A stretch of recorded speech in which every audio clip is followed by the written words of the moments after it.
So, what happened? What the hell happened on Election Day, November 8th? That's the big question. The red wave turned out to be a red trickle. What I could say about this, well, it was no blue wave either. Let's just say this was a split decision, as they say in boxing. Hello, welcome to American Update. I'm your host, Edgar Montoya. It sure feels like a split decision, which should have been in the eyes of most people, a red wave. Now, I listen to commentators too. I listen to them, like Mark Levin and Dan Bongino. And Mark Levin said the other day, well, we weren't really set up for a red wave, okay? But we weren't set up for a red trickle either. We should have. When he said we weren't set up for a red wave, the Republicans had more seats to defend in the Senate this year. They had a lot of ground to cover, a lot of ground to protect. And the Senate looks like it is going to be at best, again, a 50-50 tie like it was, the status quo. Depending what happens with Herschel Walker next month against Warnock in Georgia runoff. Sounds familiar again, the Georgia runoff. Again, that's going to decide, not really decide. This time there's only one race going on there in Georgia runoff, one. The best Republicans are going to get out of that is a 50-50 tie in the Senate with Kamala Harris being the tie-breaking vote. It could end up 51-49. And then there's what candidates like Herschel Walker, love Herschel Walker. What can you say about him? He's a great football player. He's a very good man. But we stop and think, did the Republicans run in many of these races the best candidates that they could have run? What happened? What happened here? Herschel Walker, Mehmet Oz, Dr. Oz in Pennsylvania. We're not a good candidate. Okay, good man. Loves America. But was he the best candidate? No, it didn't work out that way. It turns out, but look who he lost to. Okay, the Democrats don't exactly run the best candidates either. John Fetterman, a man who can barely talk, a stroke victim, somebody who is. That tells you. I've heard people say Democrats will vote for anybody. They'll vote for anybody. They'll put a chimp in a suit and they'll vote for him. I'm going to get to a little bit on that and why I think Democrats and who they vote for. But now, for a moment, talking about Republicans and who they nominate. Okay, talking about. There's other candidates too. Baldock in in New Hampshire, the Republican candidate for the Senate. He lost there. Other candidates, other Republican candidates who were what were they? They got the nod. They got the approval of President Trump, former President Trump. Okay, they were big election deniers. They were seen as big time MAGA. They were even seen as QAnon people. And I have my views on those things. I'm not negative. I'm not opposed to show, of course, not to MAGA. We won't talk about QAnon. But the Republicans nominated a lot of people who were, not to mention inexperienced, but to boot, they were a little bit radical.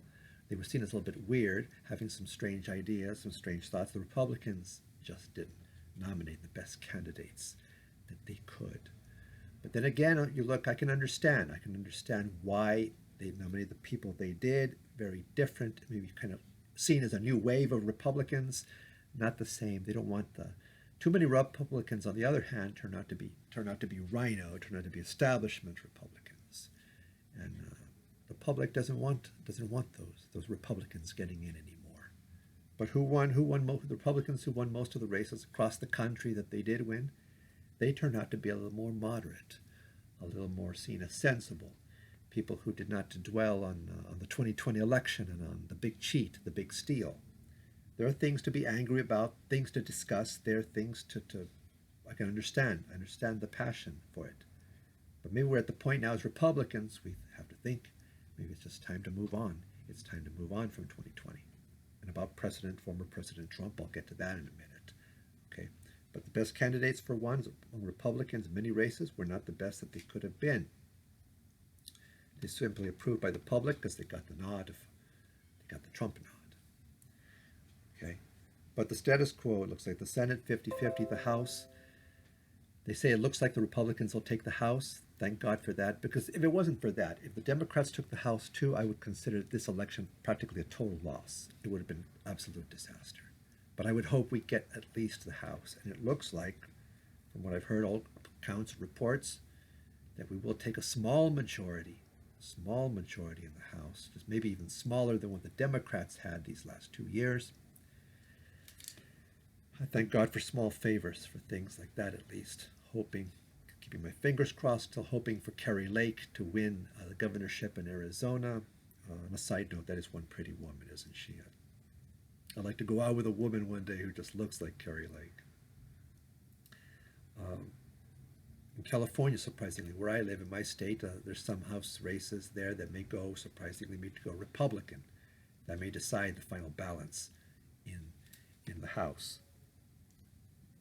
But what do Republicans have to do? What do they have to do? Why did the Democrats end up having a fairly good election? You would think things are really bad. 75% of the country says, in a poll, said the country's going in the wrong direction. Joe Biden has some 40% approval in the polls.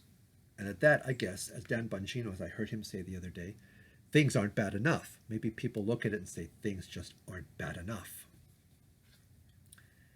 How bad do they have to be for Democrats either to vote Republican or not vote for their Democrat candidates? That's pretty discouraging, pretty disgusting. It was pretty shocking. But Mark Levin, on the other hand, said we weren't set up for a red wave anyways. He wasn't expecting it. In 2024, we do have a better chance of a red wave. In the 33 races that will be run for the Senate in 2024, there'll be 23 the Democrats are going to have to defend. Republicans only 10 seats. Have a better chance of then. Maybe then will finally come the red wave we've been talking about. That red wave for so long now. It's supposed to materialize in 2020, in 2018. I was expecting a lot of winning. As President Trump said years ago, there's going to be so much winning, we're going to do so much winning, you're going to get sick of it. Well, we're sick of the losing. We're sick of the losing. We hope this turns around. But what to do for now? What to do in these 2 years where the Democrats then at least tied again and barely a Republican majority in the House? I can see President Biden now blaming the House of Representatives when things don't go well in these next 2 years. That they're going to be blocking up his agenda. They're going to putting the stops on him, putting the blocks on him, and it'll be the House's fault, he's going to say. These Democrats, I think too, why they vote the way they did. You'd think it would make sense. You're going to vote Republican. You're going to vote to turn this around. The Times called the economy as bad as it is, inflation where it is, the border uncontrolled, just an absolute mess. What's going on with the schools and the woke agenda, crime through the roof, murder rate gone up incredibly. What happened? Well, what happened is this. I think both sides got entrenched. It's just become trench warfare. I think it's personal.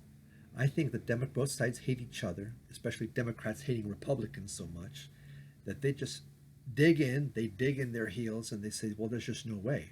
They know it's bad. 75%, as I stated, believe it's just in a bad situation. It's in a bad way. The country is going down the wrong track. But they've gotten to the point where they say they don't care. They just see Republican, they just see red, and they automatically think Trump. They think MAGA. They've been force-fed. They've been doctrinized by the media, mainstream media, and the Democrats, by the deep state, to think, well, Republicans are the enemies. They're the enemies of democracy. The ones who act like enemies of democracy have been left. They are the Democrats. But we are supposed to be the Republicans, the enemies of democracy. Well, I guess it worked for a large extent. This campaign, this election worked for them. A lot of people just saw that and they hunkered down. And I think they voted just because they're Democrats. And it's become a personal thing, us versus them. And they don't care the country be damned. As for Trump, and this 800-pound gorilla in the room. What to do with Donald Trump? I voted for him twice, and if he becomes the nominee in 2024, I hope to vote for him again. I would expect to vote for him again. But he's a big problem. I'm starting to think I wish that he would go away. I wish he would bow out gracefully. I think the attack on Governor DeSantis the other day was uncalled for.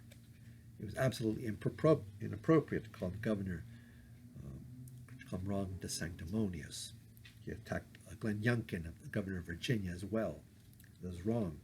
Wrong strategy, wrong attitude to take, and even supporters of Trump are starting to see what the Democrats called him and what they said about him for 4 years. The man just has his weaknesses. He has his poor personality traits. He's uncouth. There are just things. He was a good president. I think he was a very good president for 4 years. But there are some things about him that are will turn off a lot of people, will turn off more people. Where's this going? I think we could be going down the wrong direction with him. But Donald Trump wants his revenge. That's understandable. But I'm afraid that if he has a victory, the nomination in 2024 will be a Pyrrhic victory. I think he's going to burn everyone. On the one hand, on the way there to the nomination, he'll destroy Ron DeSantis and others. It's my dog barking for me. DeSantis and others. Anyone who chooses to run against him, he takes it personally against them. If he loses, I can't see Trump supporting DeSantis. I can't see it. The man is just, he's petulant, he's petty. Not that he would make a good president again, as he did. But on the road there, what will happen if he's not the nominee and he loses? I see problems for the Republicans ahead there. I see problems. We got our work cut out for us. It's not going to be easy. Hoping a red wave 2024, but the big question is, as I said, the 800-pound gorilla in the room. Former president and maybe future president again, Donald Trump. Whether he ends up president again or not, going to be an interesting 2 years. Hoping for the best. I wish Trump, honestly, right now, I wish Trump would bow out. Okay, this time, maybe it's time, I'd have to admit, as big as a Trump fan as I've been, it's time maybe to bow out, to yield the floor, and let's regroup as Republicans. Thank you for watching. Hope you liked this video. I hope you would give me a like, a comment, subscribe to my channel, and send in topics maybe you'd like to hear me talk about, and I'd love your comments. Thanks so much, everyone, and for the American Update, I'm Edgar Montoya. Bye for now.